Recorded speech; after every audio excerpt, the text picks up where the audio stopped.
ध्यान दीजिए. Now we come for another topic, current density.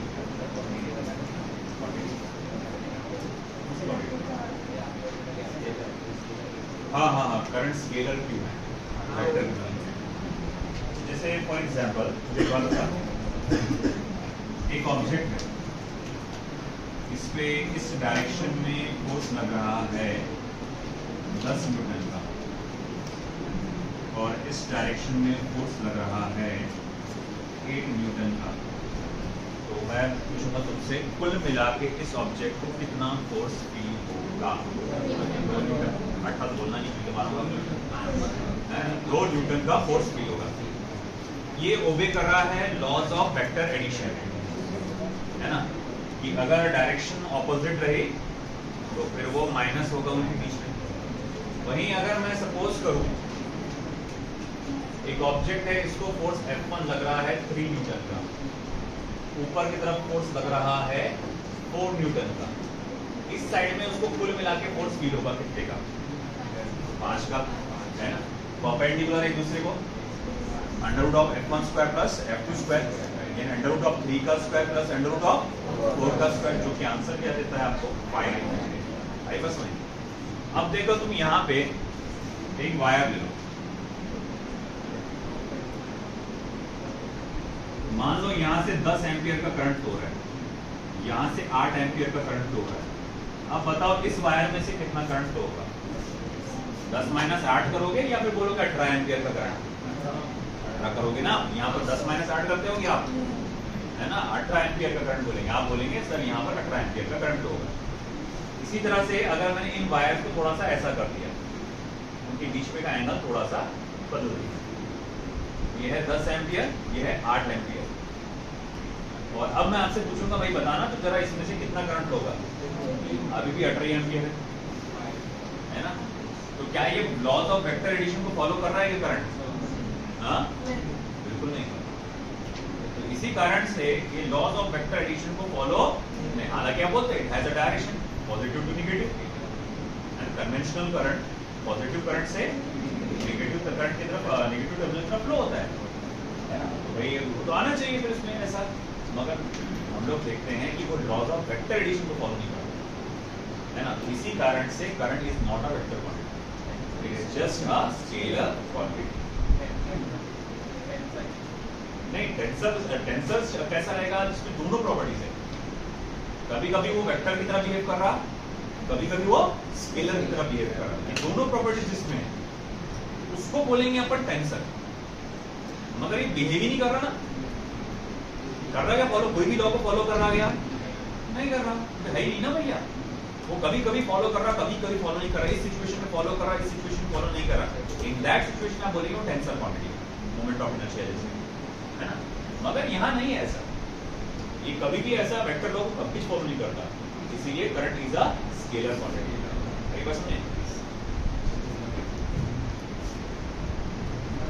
अब देखो आगे हमारा जो अगला कॉन्सेप्ट था वो था करंट डेंसिटी का.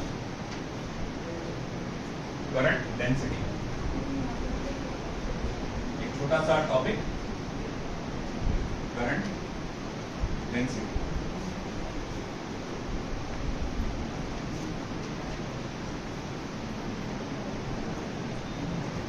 The total current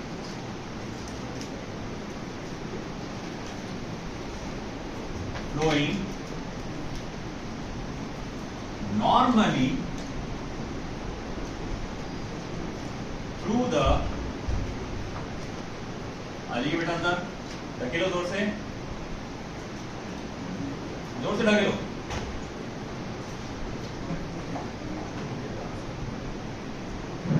unit cross sectional area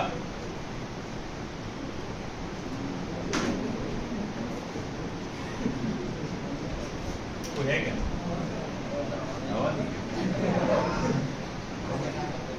Any conductor is called as current density. अब ऐसा है, इमेजिन करो कि साथ में साथ दरवाजा खुल जाना था, जोर से झाड़ा था, देखो इधर मान लो कि एक कंडक्टर है और इसमें से करंट फ्लो हो रहा है। This is the current I flowing through the conductor और सामने उसके पड़ा है एक यूनिट क्रॉस सेक्शनल एरिया। फिलहाल मैं देख सकता हूं यहाँ पे जो करंट है वो क्रॉस सेक्शनल एरिया को पूरा परपेंडिकुलरली चीर के बाहर निकल रहा है, पूरा नॉर्मली इस तरह से चीर के बाहर निकल रहा है। इस सिचुएशन में अगर मैंने एरिया वेक्टर बनाया, अगर तो एरिया वेक्टर का डायरेक्शन और करंट का डायरेक्शन कैसा आ रहा है, सेम। तो मैं कहूंगा यहां पर करंट डेंसिटी क्या होगा, I/A, current flowing through that per unit area. एक यूनिट एरिया से कितना करंट फ्लो हो रहा है, दैट इज करंट डेंसिटी। अब मिसाल के तौर पे आप ऐसा इमेजिन कर लीजिए,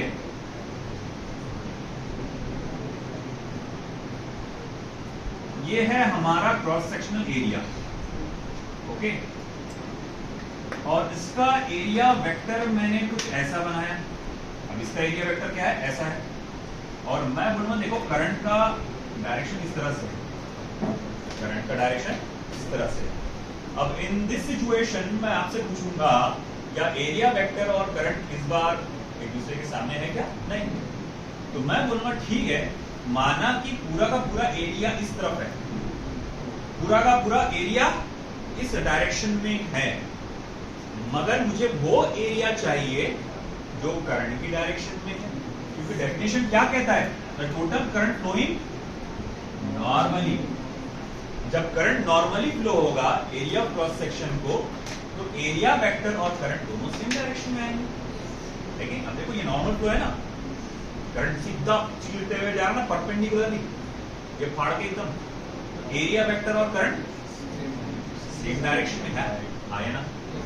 अब एरिया वेक्टर और करंट एग्जैक्टली सेम डायरेक्शन में जा रहे हैं, और थीटा की वैल्यू यहाँ पर मैं 0 लेके चल रहा हूँ। अब यहाँ पर अगर आप देखेंगे कि एरिया वेक्टर थोड़ा सा टेढ़ा हो गया है ना।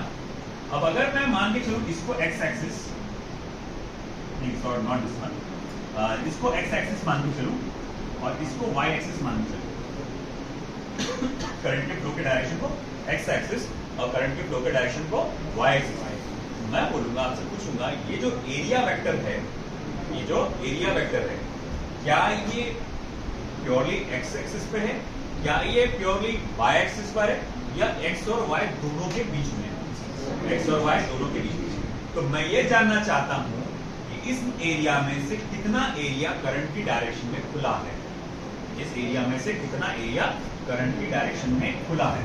तो अब मैं उसको क्या करूंगा, एरिया का कंपोनेंट ले लूंगा, एरिया का कंपोनेंट ले लिया मैंने, ए कॉस थीटा।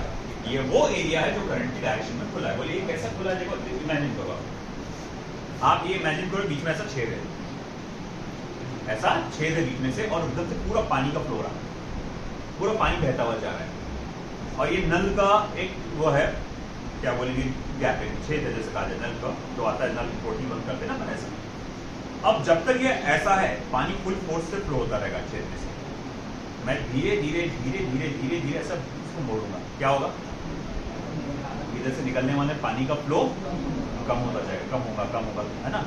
और ऐसे सिचुएशन में आ गया तो पानी पूरा बंद हो जाएगा, है ना। इमेजिन करो कि इसमें से अब बिल्कुल भी पूरा उसने ब्लॉक कर दिया, मान लो गोल सिलेंड्रिकल शेप का था ये, अब इसने क्या करा कि पूरा पानी को ब्लॉक कर दिया, अब वो बिल्कुल भी आप बोले आजू बाजू से ना हो रहा। इमेजिन करो ये गोल सिलेंड्रिकल शेप का है ना, तो अभी पूरा पानी ब्लॉक हो जाएगा, और जैसे ही मैं ओपन कर रहा हूँ वापस से, है ना, देखो ऐसा वापस से पानी का फ्लो बढ़ेगा बढ़ेगा बढ़ेगा और एकदम मैक्सिमम हो जाएगा। अब हो क्या रहा है, जब ये एग्जैक्ट ऐसा है तो बहुत सारा एरिया इस डायरेक्शन में खुला है ना, इसलिए बहुत सारा पानी इसमें से बहते हुए जा रहा है। अब मैं बोलूंगा देखो एरिया इधर बढ़ गया, थोड़ा सा एरिया वेक्टर इधर आ गया ना, थोड़ा एरिया इधर आ गया, थोड़ा एरिया इधर आ गया। इधर एरिया पानी को ब्लॉक करता है, इधर का एरिया पानी को जाने का रास्ता देता है। तो मैं बोलूंगा अब इधर का एरिया थोड़ा सा कम हो गया, इसलिए इधर के साइड में पानी का फ्लो थोड़ा सा कम हो गया। तुम और बेंड करेंगे और बेंड करेंगे और बेंड करेंगे, क्या होगा, इधर के साइड पानी जो एरिया जो खुला हुआ है वो और कम होता जाएगा, और इधर के साइड एरिया जो है वो बढ़ता जाएगा, और फिर एक ऐसे स्टेज पे पहुंचेंगे अगर आप आएंगे तो पूरा का पूरा एरिया इधर के साइड है और पानी का फ्लो तो ऐसा आ रहा है। इसने क्या कर दिया, पूरे पानी के फ्लो को ब्लॉक कर दिया। आई बस समझ में, इसने पूरे पानी के फ्लो को ब्लॉक कर दिया, पानी बिल्कुल भी आगे नहीं जा रहा है ना। अब क्या है, यही मामला यहाँ हो रहा है। जैसे पानी का बहाव देखे आपने, वही देखो ना, ये ऐसा खुला था, पूरा करंट है। तुम क्या कर रहे हैं, थोड़ा थोड़ा थोड़ा क्रॉस सेक्शनल एरिया को कम करो। अब इस क्रॉस सेक्शन में एरिया, जब क्रॉस सेक्शन एरिया कम हो गया ना, और करंट का फ्लो भी थोड़ा सा क्या हो जाएगा, इसमें जाने वाला कम हो जाएगा। तो अब मैं बोलूंगा, अब बता भैया करंट डेंसिटी अब क्या है, आई ए कॉस क्या, अब क्या जाएगा वो आई ए कॉस। आई बात समझ में, क्योंकि मुझे एरिया वो चाहिए जो करंट के डायरेक्शन में खुला हो। एरिया वेक्टर इस साइड में है, ये थीटा लिया मैंने, उसका एक कंपोनेंट एरिया जो कि कहां पर है, करंट की डायरेक्शन में है, और मैंने बोला भैया मैं वही एरिया लूंगा जो करंट की डायरेक्शन में, क्योंकि वो एरिया रिस्पॉन्सिबल है उसके फ्लो को अलाउ करने के लिए। वो एरिया बोलता है ठीक है जा, बहते हुए जा। आई बात समझ में, इसीलिए मुझे यही वाला एरिया चाहिए था जो करंट की डायरेक्शन में होगा। चलो ठीक है, फिर मैं उसको ऐसा भी लिख सकता हूं, I equals to J into A cos theta. आप लिख सकते हैं इसको J into A cos theta. अब ऐसा है बात, करंट डेंसिटी और एरिया ये दोनों के दोनों वेक्टर क्वांटिटी, करंट डेंसिटी और एरिया दोनों के दोनों वेक्टर क्वांटिटी। देयरफॉर मैं करंट को ऐसा भी लिख सकता हूं, वेक्टर जे डॉट वेक्टर। आया समझ में, क्योंकि करंट क्या है, स्केलर क्वांटिटी है, तो जे और ए का क्या होगा वहां पे, डॉट प्रोडक्ट ही होगा, वेक्टर प्रोडक्ट उनका हो नहीं सकता। अच्छा ठीक है, चलो मान लिया, मान लो थोड़ी देर के लिए, इसी तरह से मैंने एक बड़ा सा एरिया लिया, उसमें एरिया का छोटा सा पार्ट कंसीडर करता हूं, है ना। दो मिनट ध्यान दीजिएगा। मान लो ये एरिया जो है डी ए है, इसका एरिया वेक्टर सपोज करो इधर आएगा। ओके, करंट का फ्लो कुछ इस तरह से हो रहा है, यहां पे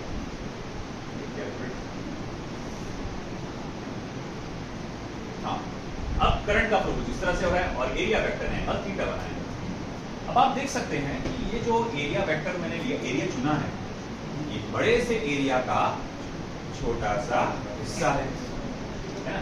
अब ऐसा है कि मुझसे कहा गया है कि देखो भैया तुमको इस जगह की करंट डेंसिटी मालूम है, इस जगह की करंट डेंसिटी मालूम है, पूरे एरिया में से कितना करंट फ्लो होगा मुझे ये जानना है, पूरे एरिया में से करंट कितना फ्लो होगा ये जानना है। मैं बोलूँ पहले तो ये बताइए छोटे से एरिया में से कितना करंट फ्लो होगा, तो बोलेंगे देखो इस छोटे से एरिया में करंट जो फ्लो होगा, इस छोटे से एरिया की करंट डेंसिटी को आप इस छोटे से एरिया से क्या करेंगे, मल्टीप्लाई करेंगे, डॉट प्रोडक्ट छोटे से एरिया पे। अब अगर मुझे पूरी एरिया में से निकालना है करंट कितना होगा, it will be what, integration vector ji dot vector ये, इसका पूरे का पूरे का क्या हो जाएगा, इंटीग्रेशन। और ऑफ कोर्स मुझे शायद बताने की जरूरत नहीं है, अब इतना आप वेल ट्रेन हो चुके हो जहां पर J will be the function of A. But मैंने इतना सारे क्वेश्चन देखे, मैंने इसमें एक भी क्वेश्चन इससे रिलेटेड मैंने अभी तक के नहीं देखा, तो ऐसे शायद ही आ रही है, आने के चांसेस बहुत ही कम है। बट हमको जानकारी रखना है कि ऐसा भी पॉसिबल है, अगर जे यानी कि current density as a function of area दिया जाए, आप उसका इंटीग्रेशन करके आप क्या निकाल सकते हो, करंट कैलकुलेट कर सकते हो, है ना। और इसी से ये भी पता चलता है, थोड़ा दिमाग लगाए तो अगर I as a function of ए दिया हुआ है, उसका डेरिवेटिव लेकर आप करंट डेंसिटी भी निकाल सकते हो। तो नहीं आया इतना डिटेल में, तो नहीं आया।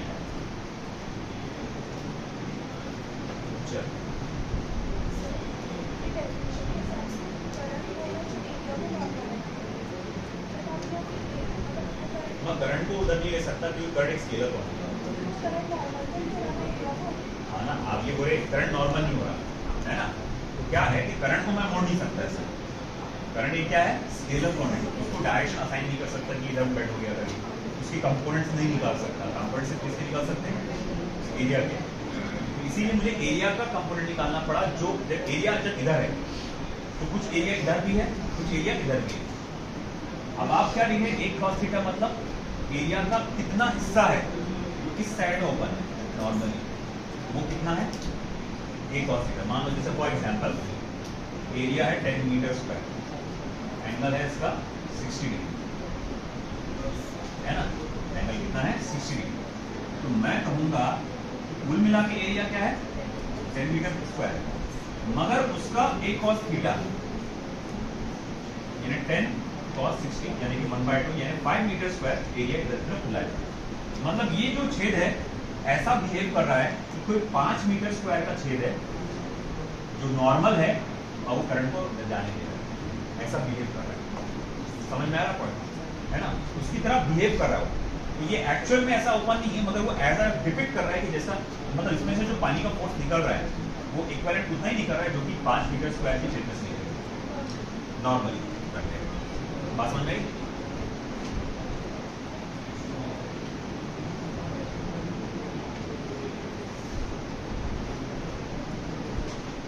इसका SI यूनिट रहेगा करंट डेंसिटी का,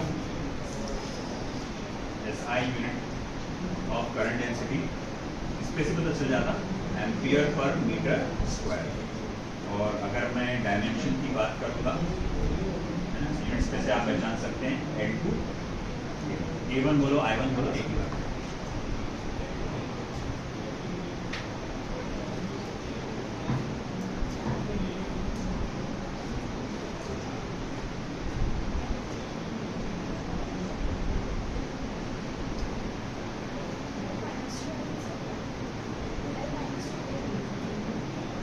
हाँ -2 डिनोमिनेटर में ना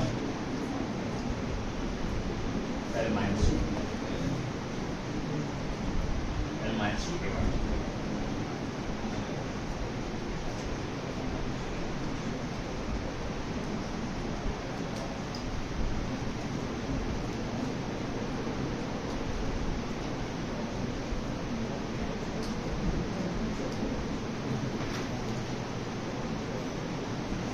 चलिए बेटा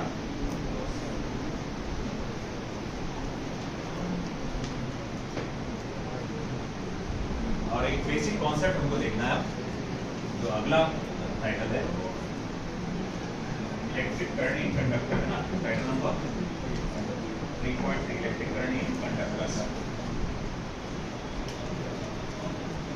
इलेक्ट्रिक करंट इन कंडक्टर्स।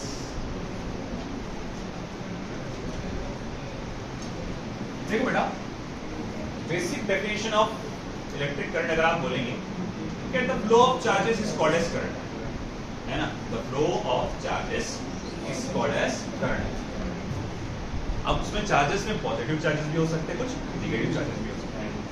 जैसे अगर हम लोग ने एकदम बेसिक में जो शुरुआत में मैंने बात किया था लाइटनिंग के बारे में कि वो भी एक एग्जांपल है फ्लो ऑफ करंट का, एक high voltage flow of current का एक एग्जांपल है।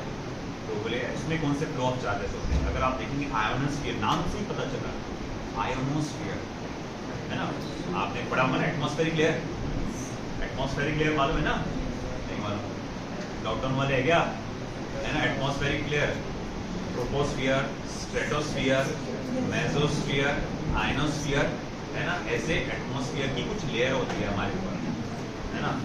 तो सबसे ऊपर वाली जो लेयर होती है हमारे वातावरण में जो बोले एटमॉस्फेयर में, जिसको आयनोस्फीयर बोलते हैं, वो अलग अलग टाइप के गैसेस के आयन से मिलकर बनती है। Positive mainly positively charge ions होते हैं, है ना, नाइट्रोजन, ऑक्सीजन, सल्फर डाइऑक्साइड, ये सबके आयन्स होते हैं। अब ये पॉजिटिवली चार्ज आयन्स इधर उधर घूम रहे हैं, बस आयनोस्फेरिक लेयर घूम रहे भी। अरे वो थैंक टू आयनोस्फीयर, उसी की वजह से तो हमारा कम्युनिकेशन हो पाता है सैटेलाइट का, है ना। तो एक अभी तो तुम्हारा वो चैप्टर ही उड़ गया, बहुत प्यारा चैप्टर था कम्युनिकेशन में, आखिरी में लेता था, बड़ा मजा आता था पढ़ाने में कि कम्युनिकेशन कैसे होते हैं, रेडियो कम्युनिकेशन कैसे होते हैं, ये सारे कम्युनिकेशन कैसा होता है। उसमें से एक ऐसा रहता कि मान लो मुझे अमेरिका को कॉल करना है, अमेरिका में भाई किसी को कॉल करना है ना, सभी को ऐसा कॉल करना है। हाँ भाई सुन तो सही, है ना, अगर मैं बोल रहा अमेरिका में मुझे कॉल करना है तो उसमें क्या होता था कि आप यहाँ से जब डायल करते थे मोबाइल के थ्रू, आपने डायल किया, है ना, वो गया आपके एंटीना को, तो सिटी का एंटीना है, सिटी का एंटीना सैटेलाइट को भेजता है ना। मगर अगर मान लो कि अगर आप ऐसा ग्लोब ले रहे हैं, क्या भाई? और यहाँ से देखो, ये आप खड़े हैं, यहाँ से टावर है आपका, ये आपका सैटेलाइट है। आप सिग्नल को यहाँ से यहाँ, यहाँ से यहाँ और यहाँ से यहाँ भेज सकते हैं। अगर कोई बंदा अगर यहाँ है तो उसका कैसे करेंगे? नीचे साइड में बोले यहाँ से कैसे करेंगे? सैटेलाइट तो इंडिया का यहाँ पर मान लो, है ना? जैसे इंडिया का सैटेलाइट जनरली यहाँ पर ही होता है, इंडिया के ऊपर ही होगा कम्युनिकेशन सैटेलाइट। तो यहाँ पर भेजेगा। इसका तो रीजन डार्क हो जा रहा है एकदम, है ना? यहाँ तो कोई सिग्नल पहुंच ही नहीं पाएगा। फिर अगर मुझे तो बंदा जो जिससे बात करना, मान लो अमेरिका एग्जैक्ट यहाँ पर है आपके, तो अमेरिका में जिससे बात करना है मुझसे कैसे बात करूँगा? खुला है, खुला है। अरे इस बार पर्सन था, आ जाइए। मुझे लगा इस बार भी हवा आएगी। तो भैया अब हम बोलेंगे कि अमेरिका के पर्सन से मैं कैसे बात करूँगा? ये कैसे पॉसिबल होगा? एक मिनट आ जाओ।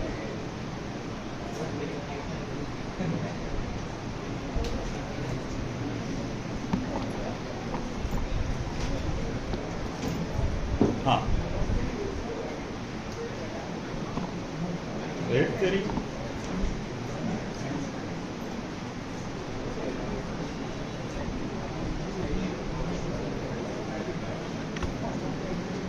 तो सवाल ये उठा कि अब भाई अमेरिका में कैसे बात करेंगे? तो होता क्या बेटा, यहाँ पर एक इस तरह का कम्युनिकेशन भी होता है कि यहाँ पर होती है आयनोस्फीयर की लेयर।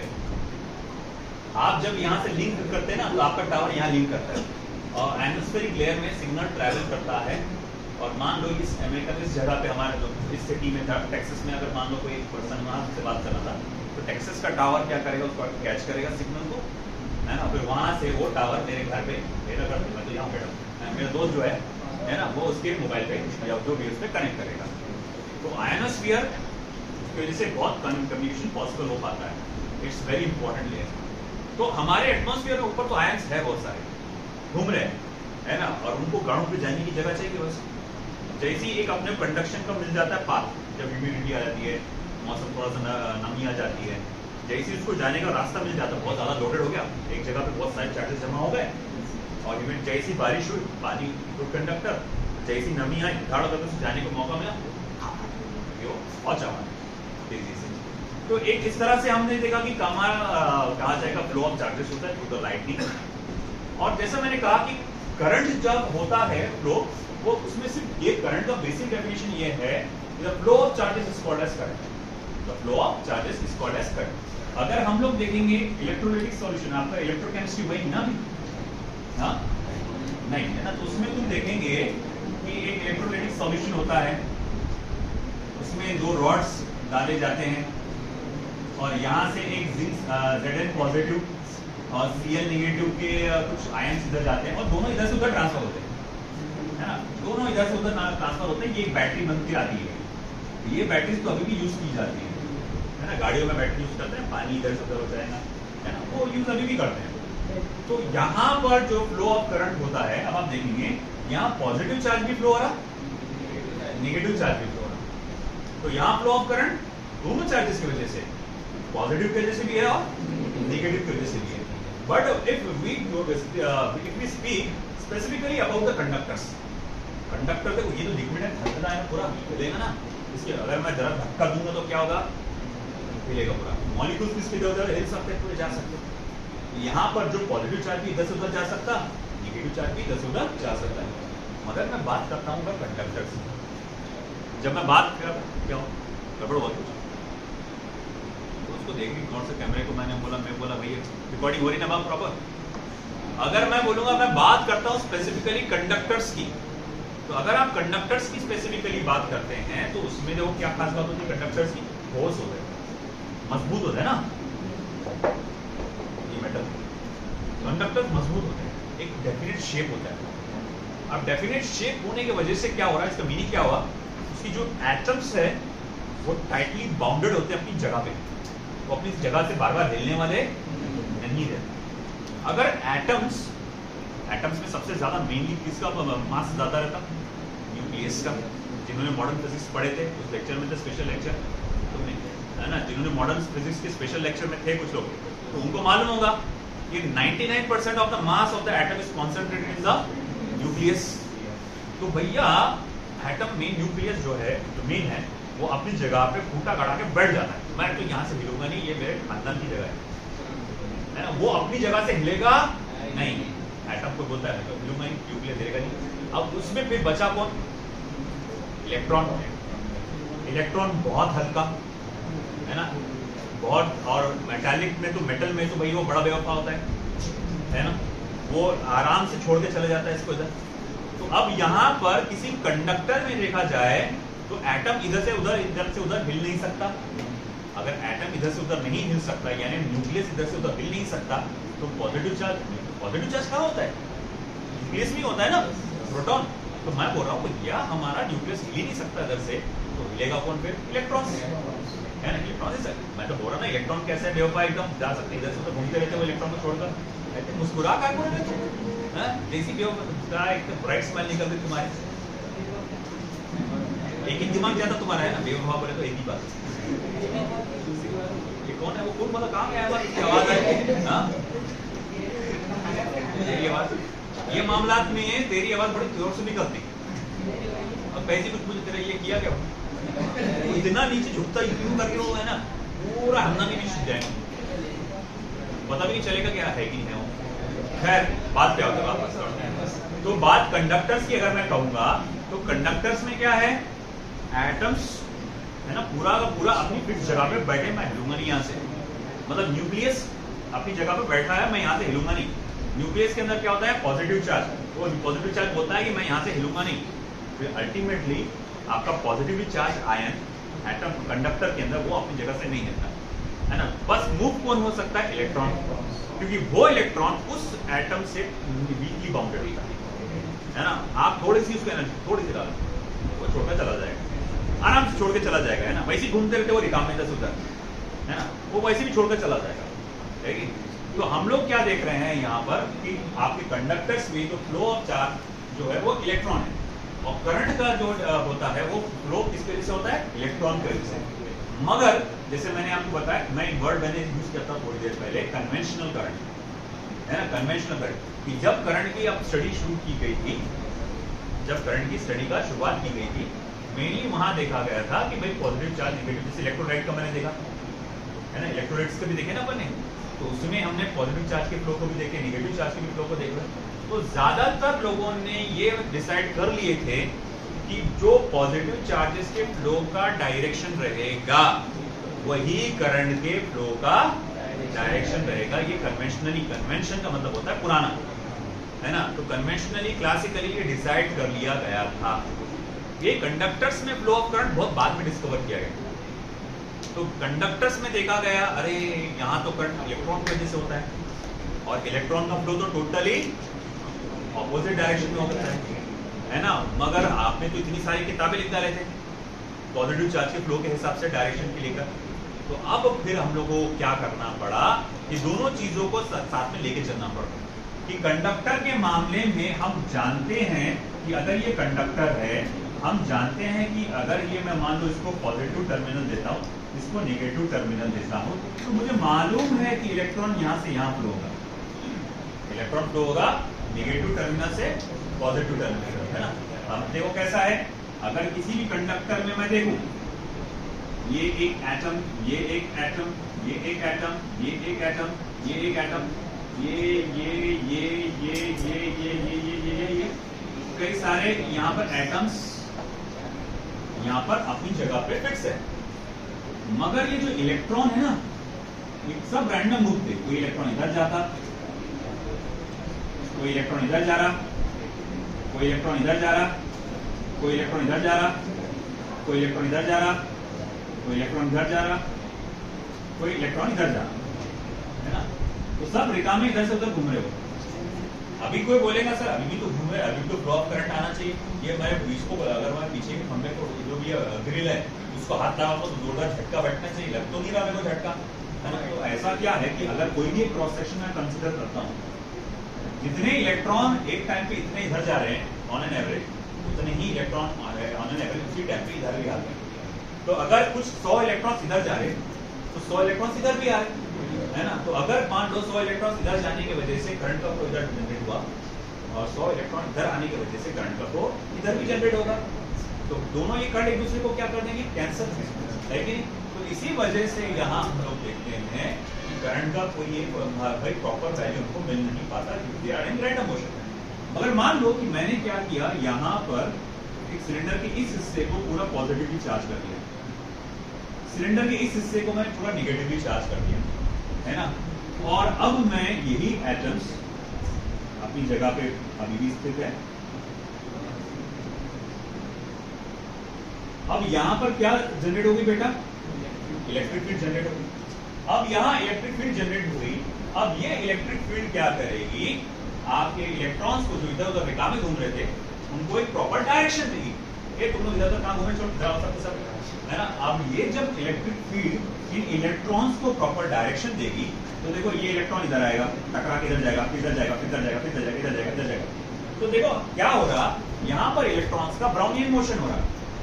ब्राउनियन मोशन मतलब रैंडम मोशन को ब्राउनियन मोशन कहा जाता है। तो ये चीज जो डिस्कवर किया था, ये एक्चुअली ब्राउनियन मोशन तो गैस पार्टिकल से रिलेटेड है ना? गैस पार्टिकल रैंडमली जाते हैं, रैंडम, तो उसमें से मैंने इस पे बोल दिया, चलो रैंडम ही पकड़ो। यहाँ आपके इलेक्ट्रॉन्स का रैंडम दिखने में रैंडम हो रहा है ना? मगर उनको देखो आप रिजल्ट अगर आप देखेंगे तो यहाँ से शुरू किए थे, यहाँ पर खत्म की, भले ही वो बहकते बहकते जा रहा है ना, एक शराबी की तरह जा रहा हो भले ही, है ना, यूं यूं करके ऐसा डुलते डुलते डुलते डुलते जा रहा हो, मगर जा रहा तो हरीच ना, है कि नहीं?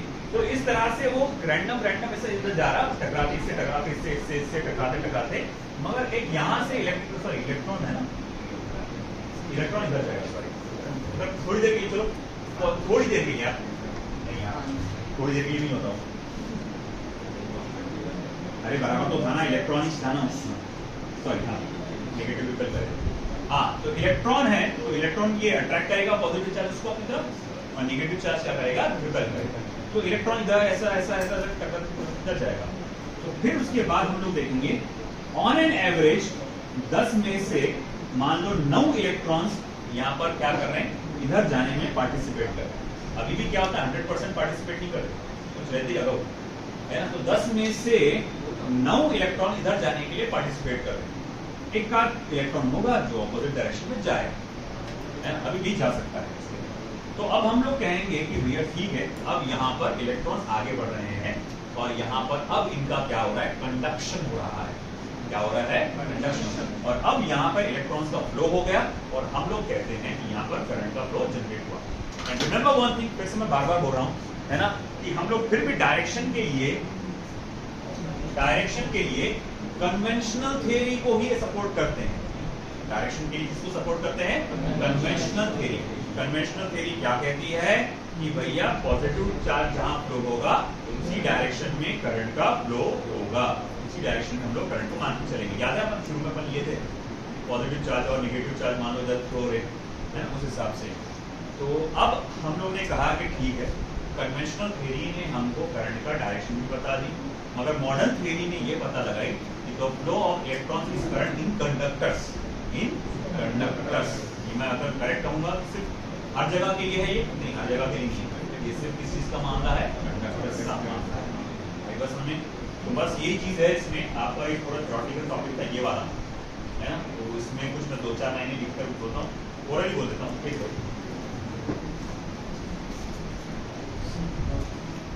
है ना, हेडिंग डाल दो। नोट्स में आपको बहुत डिटेल थ्योरी मिलेगी, इत्मीनान से आपको पढ़ने के लिए है, वो पूरा एनसीईआरटी का है वो थ्योरी, बट मैं सिर्फ अभी के हिसाब से शॉर्ट आपको जो चाहिए बस वो बता रहा हूँ।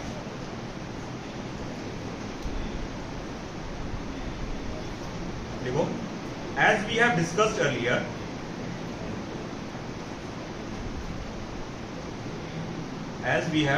Earlier,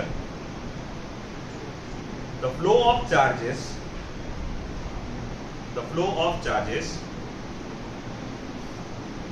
is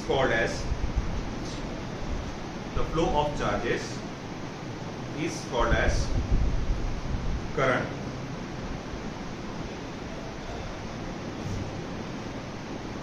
The flow of charges is called as current.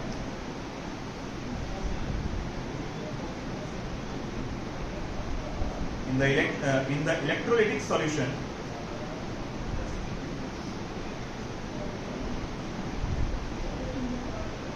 in the electrolytic solution, both flow of positive and negative charge, both flow of positive and negative charge constitutes electric current. Both flow of positive and negative charge constitutes electric current. Whereas in a conductor, next point here paragraph बनाएंगे इसको. Whereas in a conductor, atoms are bound to their position. Whereas in a conductor, atoms are bound to their position. Hence, only the flow of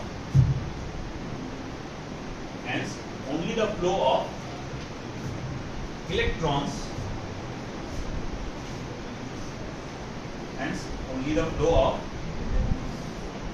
electron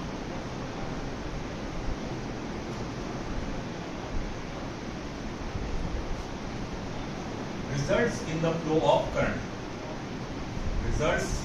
flow of current.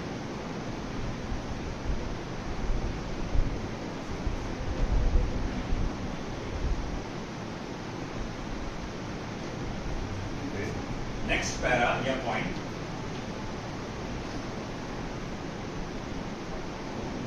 At room temperature,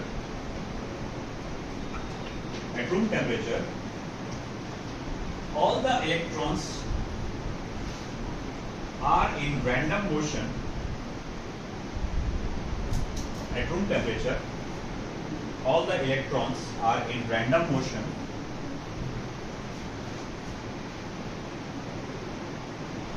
without any specific direction.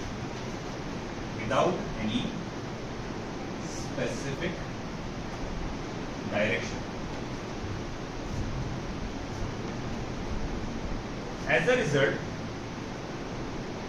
no effective current is generated.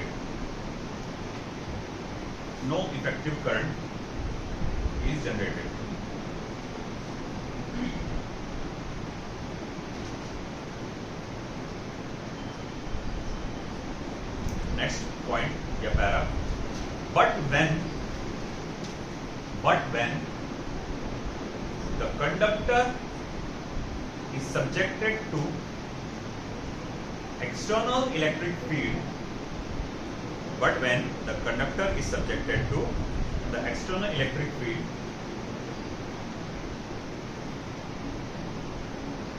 the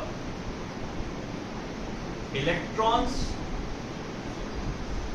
flow external electric field. The electrons will flow in the opposite direction of the field.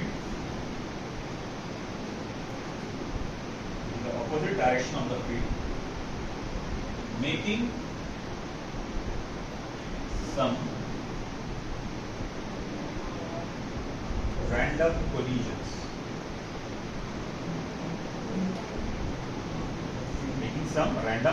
collisions. But in a specific direction.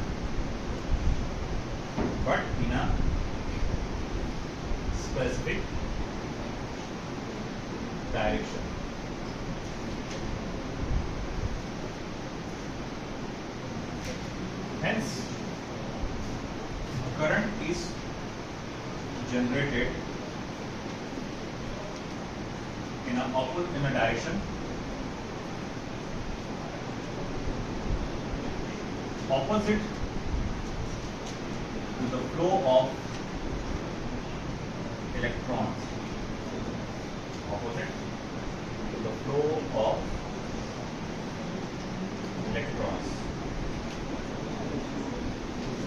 Full stop.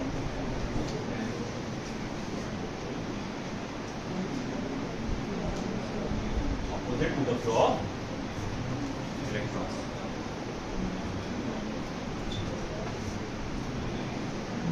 वाह, ये छोटा सा brief मैंने बताया summary type में। अब देखो आपने क्वेश्चन देना है, an electron beam has an aperture of 1.0 millimetre square, not metre, millimetre square, full stop, और total of 6.0 into 10⁻⁶ electron go through any perpendicular cross sectional, perpendicular cross section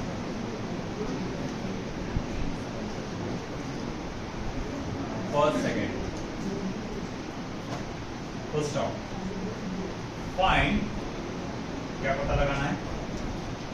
सबसे पहले the current का पता लगाएंगे। दूसरा current density,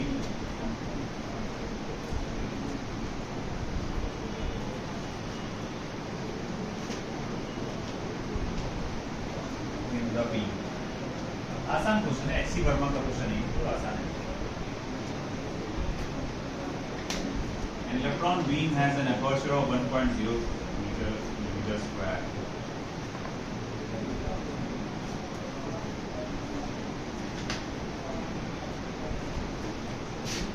सबसे पहले area दिया गया 1.0 मिलीमीटर स्क्वायर, यानी 1 into 10⁻⁻⁶ meter square. Number of electrons दिए गए हैं 6 into 10⁻16 इलेक्ट्रॉन्स, ठीक है ना। गो through any perpendicular cross section पर सेकेंड, कितने टाइम में यूज हो रहा है? 1 सेकेंड। फाइंड द करंट, सबसे पहले आपको करंट निकालना है, फिर बाद में निकालना है current density. That's very easy. आए तो आप जानते हैं वो होता है charge per unit time, the flow of charges per unit time. और फ्लो ऑफ चार्जेस क्या होगा? Number of electrons into the charge of each electron upon time. I is equals to number of electrons कितने? 6 into 10⁻⁻16। And you very well know what is the charge of one single electron, 1.6 into 10⁻⁻19 upon time कितना दिया है? 1 second. 1 second करिए calculation, देखिए कितना आता है। 6 6 36, 9.6 into 10⁻⁻³ है, 9.6 मिली एम्पियर। ये हमारे पास आ गया करंट। अब निकालना है हमें current density, and that will give how much? I by K. What is I? As we know, 9.6 into 10⁻⁻³ and what about the area? It's 10⁻⁻⁻6। thankfully आप देखो इसका क्या आ जाएगा फिर? 9.6 into 10⁻³ ampere per metre square. ऐसा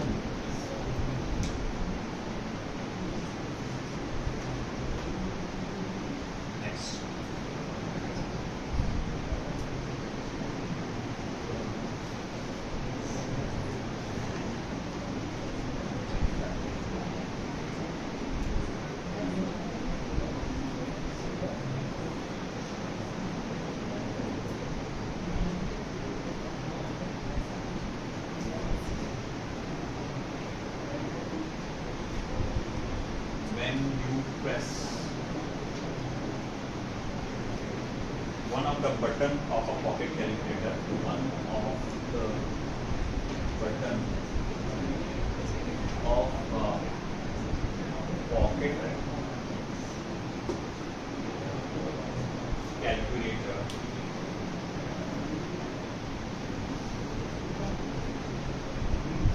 comma the battery provides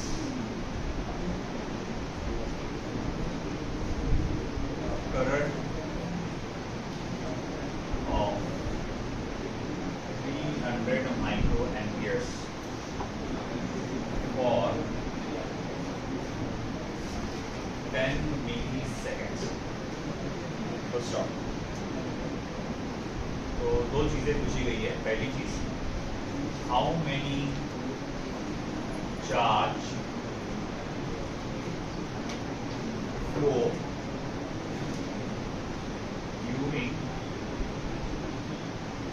that time. और दूसरी चीज पूछी गई है,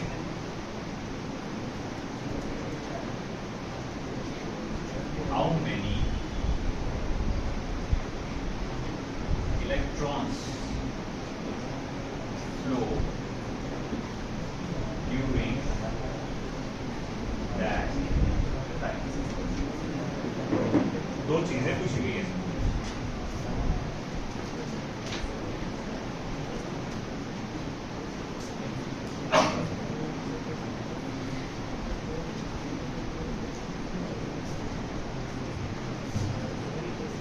करंट कितना जनरेट कर रही हो? 300 माइक्रो एम्पियर्स। कितनी देर के लिए? 10 मिली सेकेंड। 10 मिली सेकेंड मतलब 10 इंटू 10 टू पावर -3 सेकेंड, यानी 10 टू पावर -2 सेकेंड्स। तो पहले तो पूछा है कितना चार्ज फ्लो हो रहा है ड्यूरिंग दैट टाइम, और फिर पूछा है नंबर ऑफ इलेक्ट्रॉन्स, है ना। नंबर ऑफ इलेक्ट्रॉन्स कितना फ्लो है, बहुत आसान है। देखो, सबसे पहली चीज के लिए, सिंस आप एक बार जानते हो I equals to Q by T। देखो Q is equals to I into T। I is how much? 300 micro ampere, और ये कितना है? 10 टू पावर -2। तो फिर हो जाएगा Q is equals to 300 micro का 10 का पावर -6, और ये 10 to power -2। Don't you think कि 10 टू पावर -2 और ये 2 जीरो खा जाएगा? ये बचेगा क्या? 3 इंटू 10 टू पावर -6 कूलम, या फिर 3 माइक्रो कूलम बोले तो ज्यादा बेटर रहेगा। ये तुम्हारे पास क्या हो गया? चार्ज हो गया।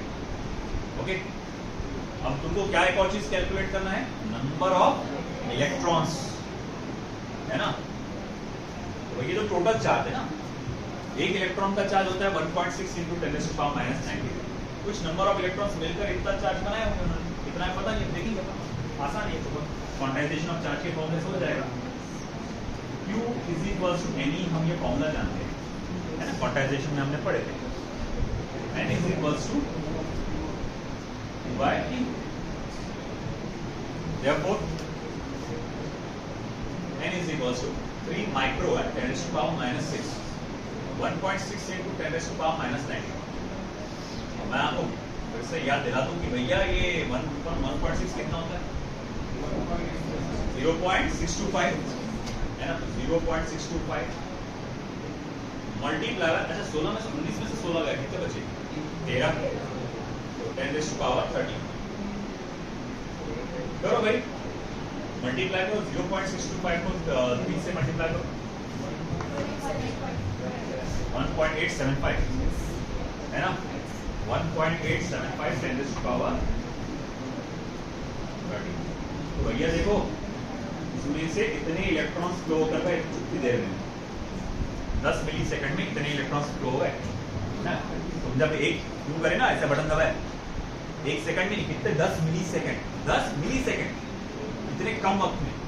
जैसे तुम ऐसे टच करके निकाले होंगे हाथ, उतनी देर में, है ना। अगर मान लो एक छोटा सा कैलकुलेटर है, इसमें सिर्फ 300 माइक्रो एम्पियर का करंट जनरेट होता है, छोटा सा कैलकुलेटर टेस्ट करेगा ना, तो उसमें कितना?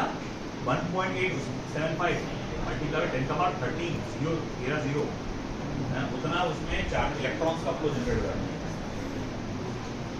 तो इसमें कितना हो रहा है?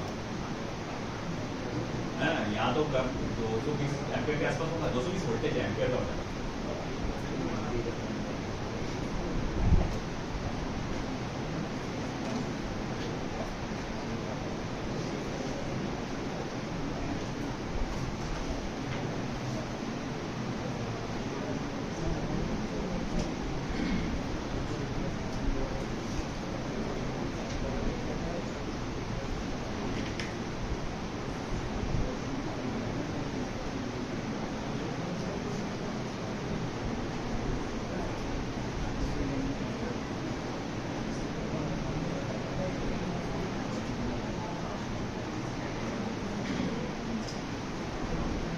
वाला सॉल्व करके बताओ मुझे। How many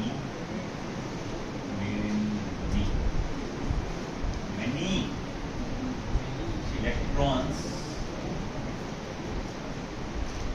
pass through a bulb, pass through a bulb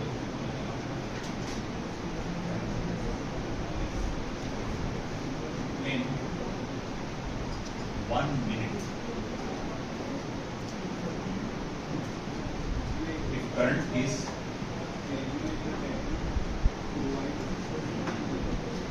400 milli ampere, पता लगा। अब एक बल्ब की बात करें, सादा सा बल्ब होगा, उसमें अगर मैंने 1 मिनट के लिए उसको ऑन छोड़ दिया, उस 1 मिनट के ड्यूरेशन में उसमें से कितने इलेक्ट्रॉन्स चले जाएंगे?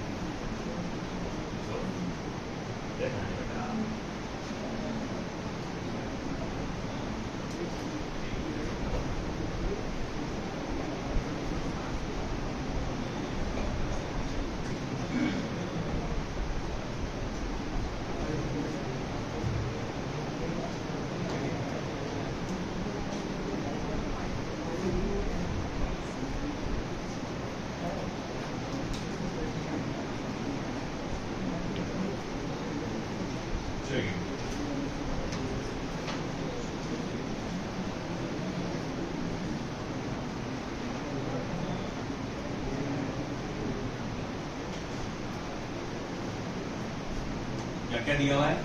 टाइम दिया हुआ है 1 मिनट, यानी कि 60 सेकेंड्स। आपको करंट दिया है 400 मिली एम्पियर, यानी 400 इंटू 10⁻³ एम्पियर। आपको नंबर ऑफ इलेक्ट्रॉन्स पता लगाने का, very simple.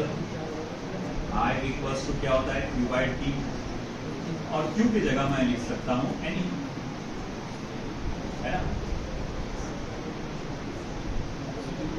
N is equals to I into T upon I into T upon E। तो वही पता लगाओ कितना है, कितना 15, 10 का पावर 19। करंट कितना है? 400 इंटू 10⁻⁻3, यानी 4 इंटू 10⁻⁻1 हो जाएगा। टाइम कितनी देर है? 60 सेकेंड्स। Charge 1.6 into 10⁻⁻19।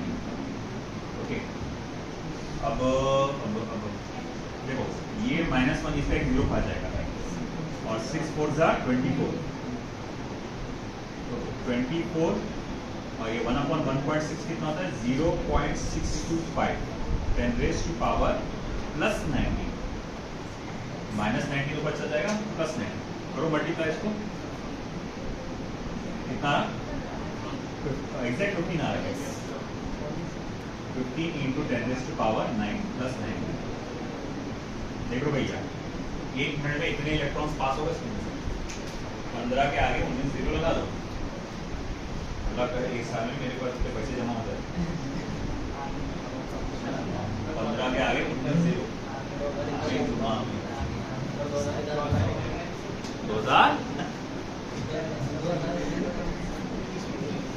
2000 रुपये चाहिए इसमें से।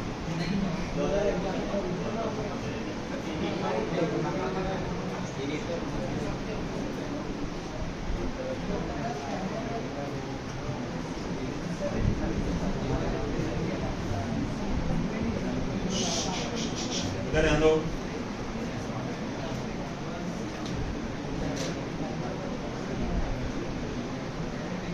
an electron revolves।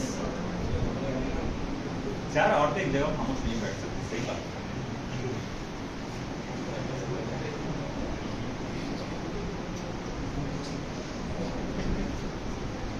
Electron revolves in a circle of radius π/2 centimeter, π/2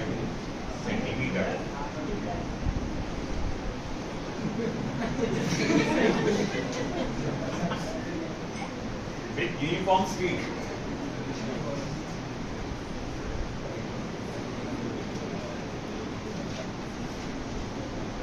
uniform speed 6 into 10 raised to power 5 meter per second.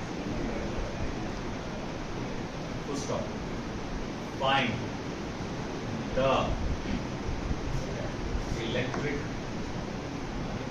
current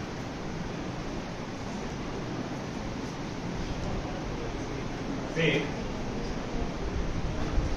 pi square is equals to 10.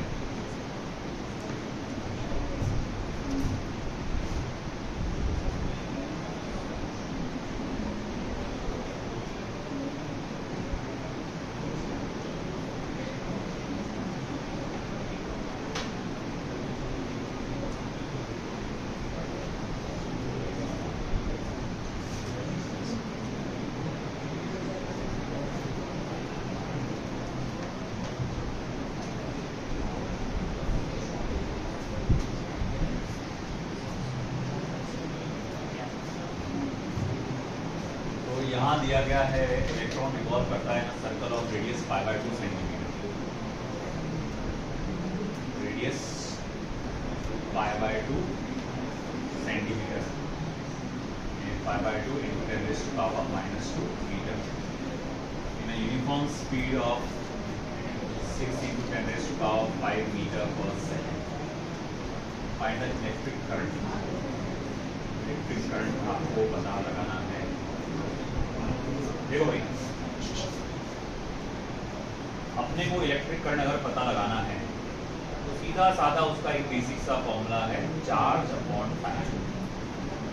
Charge upon time. यहाँ आपको क्या दिया गया है? चार्ज दिया गया है। ये कहाँ दिया सर? नाम दिया इलेक्ट्रॉन, वो नाम ही काफी है। 1.6 into 10⁻⁻19 कूलम है ना। ठीक है भाई, मान लिया कि हमारे पास चार्ज दिया गया। टाइम तो बोले टाइम तो दिया हुआ नहीं है, तो अपने मन से कोई भी टाइम ले सकते। सुनो कोई बात, अपने मन से कोई भी टाइम ले सकते, मतलब कोई भी टाइम ऐसा थोड़ी कुछ भी उठा के ले लेंगे।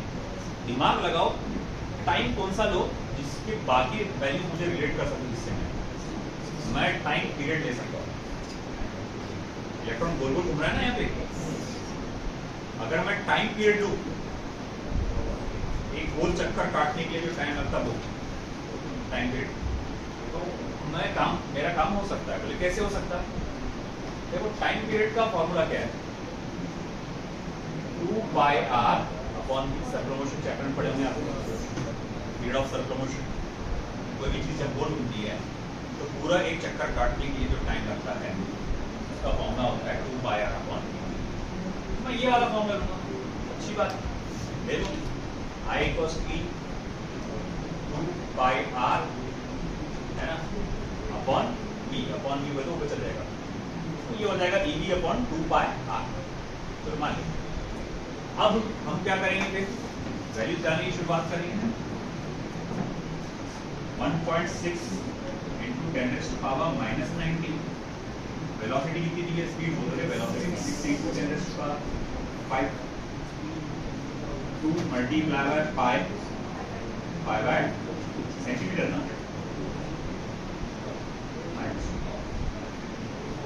है ना। ये कटा पाई और पाई क्या हो जाएंगे? Pi square. 1.6 into 6 कितना होता? 9.6 10⁻⁻14 पाई स्क्वायर है ना इंटू 10⁻⁻2 है ना। और पाई स्क्वायर क्या होता? 10 इंटू 10⁻⁻2 क्या होगा? -1 ऊपर जाके क्या बनेगा? +1। 10⁻+1 जब मल्टीप्लाई होगा 10⁻⁻14 से तो 10⁻⁻13। तो यहाँ पर मैं लिखूंगा, देखो I is equals to 9.6 into 10⁻⁻13 है। ये मेरा आंसर है।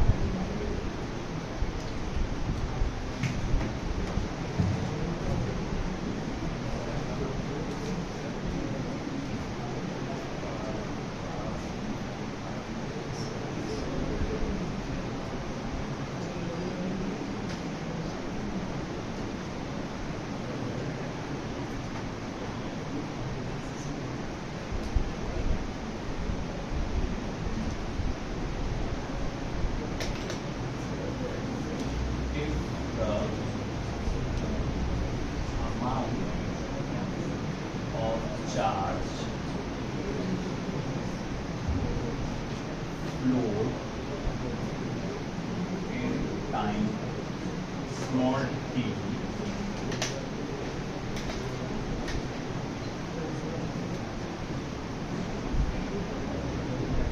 through a cross sectional wire cross section of wire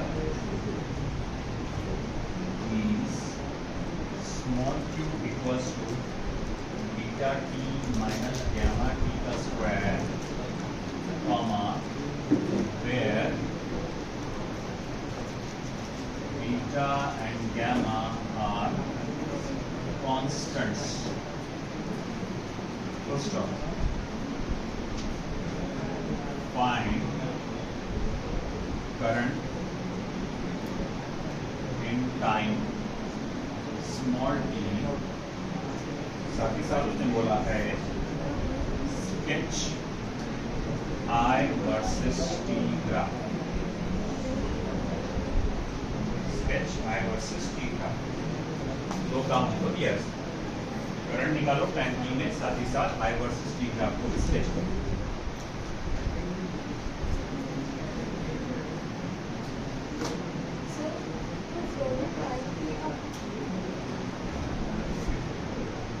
पुराने क्वेश्चन का रहेगा. चलिए, तो क्या दिया गया है? बहुत आसान टॉपिक है, सॉरी क्वेश्चन है. हमें चार्ज दिया हुआ है beta T minus gamma T. Beta और गैमा को कांस्टेंट बोला हुआ है. करंट निकालना है टाइम टी में. आई इक्वल्स टू क्या रहेगा? D Q upon D T. Derivative लो फिर. I equals to beta minus two gamma into T, है ना? Beta minus two gamma into T. ये मेरे पास आई की वैल्यू आ गई. इसलिए साथ ही साथ मुझे एक और चीज कहा है ना, आप क्या करो, ग्राफ प्लॉट करो आई वर्सेस टी का. मैं थोड़ा सा उसको आगे रीअरेंज करता हूँ. Minus two gamma into T plus beta. तो मेरा आंसर आ गया था पहला. मैंने इस इक्वेशन को रीअरेंज किया. मैंने जानबूझ के इसको इधर लिखा क्योंकि यहाँ पर टी वेरिएबल है. ये बाकी सब कांस्टेंट है ना, इस कांस्टेंट है ना, टी वेरिएबल. अगर आपको गौर से इसको देखेंगे y equals to minus M X plus C वाला फीलिंग आएगा. y equals to minus M X plus C. X का पावर 1 है, यहाँ एक स्ट्रेट लाइन. माइनस एम मतलब कि नेगेटिव स्लोप, और उसका इंटरसेप्ट क्या रहेगा? एक्स इक्वल्स टू 0 पे सी. तो मैं अगर यहाँ को ग्राफ प्लॉट करूँ I वर्सेस T का, तो उसका नेगेटिव स्लोप रहेगा ऐसा. और जब T की वैल्यू 0 डालो, T की वैल्यू 0 डालो यहाँ पे, तो T की वैल्यू 0 डालने पे क्या आंसर आएगा? बीटा. मतलब ये इसका पॉजिटिव इंटरसेप्ट बीटा. कैसा जाएगा? अगर इसने पूछ भी लिया आगे इसका स्लोप क्या है, तो माइनस टू गैमा ही ना, माइनस साइन तो नहीं बोला, ठीक है, नेगेटिव स्लोप. 2 गैमा इसका स्लोप है. Slope of the graph.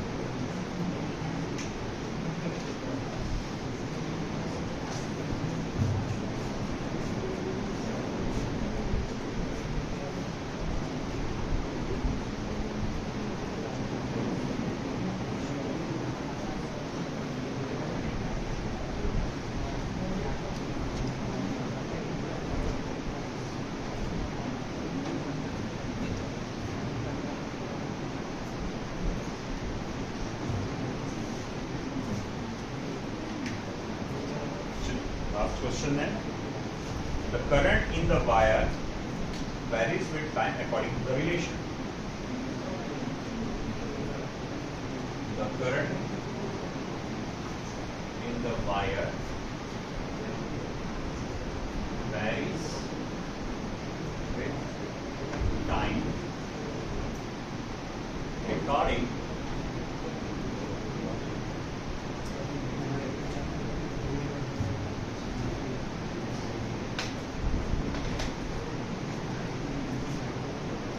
the relation.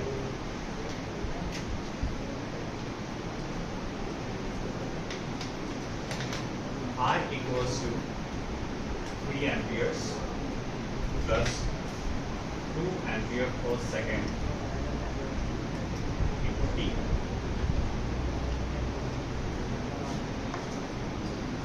पहला सवाल पूछा गया है, how many coulomb of charge pass through cross section of the wire in the time interval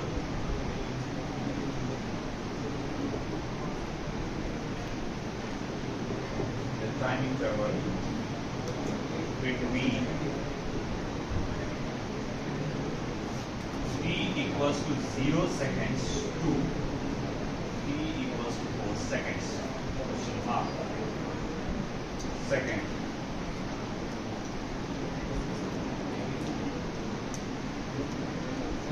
what constant current pass through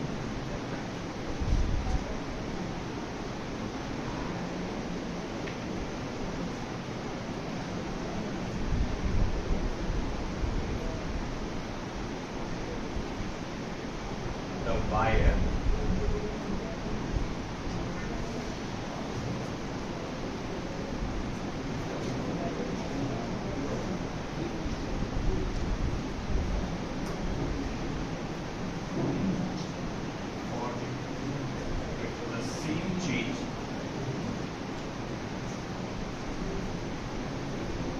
same time interval. Same time interval. Average current पूछा है दूसरे situation में, पहले चार्ज निकालो फिर बाद में charge निकाले बाद एवरेज करंट निकालो। देख हो गया, 2 मिनट बचे बस। देखिए अपने को चार्ज अगर निकालना है, गोइंग टू दैट उसमें तो I into D T time का लिमिट जो आएगा 0 से लेकर 4 सेकेंड्स। ये बस यूनिट्स दिया है एम्पियर पर सेकेंड। अगर मैं एग्जैक्ट ये एम्पियर पर सेकेंड यूनिट है वो और कुछ नहीं है। अगर यूनिट को इग्नोर करके लिखूं तो ये सीधा साधा ऐसा इक्वेशन है, 3 + 2t 3 to d 4। अब देखो आपको मालूम होगा 3 into dt का इंटीग्रेशन हो जाएगा 3d और इसका हो जाएगा 2e² इसमें से 2 और 2 क्या आ जाएंगे, cancel. Upper limit minus lower limit करेंगे 0 to 4। तो मैं कहूंगा ठीक है भाई, charge flowing through the conductor क्या रहेगा फिर, अपर लिमिट डालो तो 3 4 12 और 12 + 16 कितना होगा 28 कूलम। क्योंकि देखो 28 और ये लोअर लिमिट डालने पे दोनों पार्ट क्या हो जाएंगे, 0 हो जाएंगे 28। तो ये हमारा आ गया पहला आंसर कि 28 कूलम का चार्ज फ्लो होगा उसमें आपका, है ना, 0 to 4 t। और दूसरा आंसर जिसमें आपका एवरेज करंट पूछा गया, इसलिए कैसे निकालूंगा, delta Q upon delta T। तो 28/4 कितना हो जाएगा फिर, 4 7 28। एवरेज करंट आ जाएगा आपका 7।